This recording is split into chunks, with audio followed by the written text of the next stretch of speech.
Sir tsunami వచ్చేప్పుడు తడవకూడదని ఒక rain coat వేసుకుని నుంచుంటే మీకు ఎలా అనిపిస్తుంది? మీరు మాట్లాడుతుంటే నాకు అంతే ఎటగానుగా ఉంది.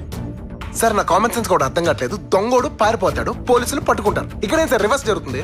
దొంగతనం చేసినోడు నన్ను పట్టుకుంటున్నాడు, మీ పోలీసులు హెల్ప్ చేసినందుకు నేను పారిపోవాలా? పోలీసులకు టైం కావాలి కదా. ఎంత టైం కావాలి సార్? పావు గంటలో పట్టిస్తే పొద్దునకాలు వదిలేశారు సార్. నడి రోడ్లో నుంచో పెడితే పట్టుకోలేకపోయారు. ఛే! సార్ మీకు వాడికి తేడా ఏం తెలుసా? వాడు డబ్బు కోసం ప్రాణాలు కూడా లెక్కాడు, కానీ మీరు శాలరీ కోసం సీట్ నుంచి కూడా లేవరు. రవి, వాడికి ఎంత పెచ్చ ఉందో దానికంటే 10% ఎక్కువే ఉంది సార్. నాకు పాతాళంలో దాక్కున్న పాయింట్ బ్లాంక్ లో కాల్ చేస్తాను. రవీందర్ నారాయణ్ అన్న పేరు చెప్తే ప్యాంట్ తడిసిపోవాలి. నేను చంపితే పోలీసులు సాక్ష్యం కాదు కదా, పోస్ట్ మార్టానికి శవం కొడతాం. సార్ ఒకటి మాత్రం ఫైనల్, నేను ఇక్కడే ఉంటాను. ఈసారి అడ్రస్ పేపర్లో వేయించండి. వాడేం పీకుతాడో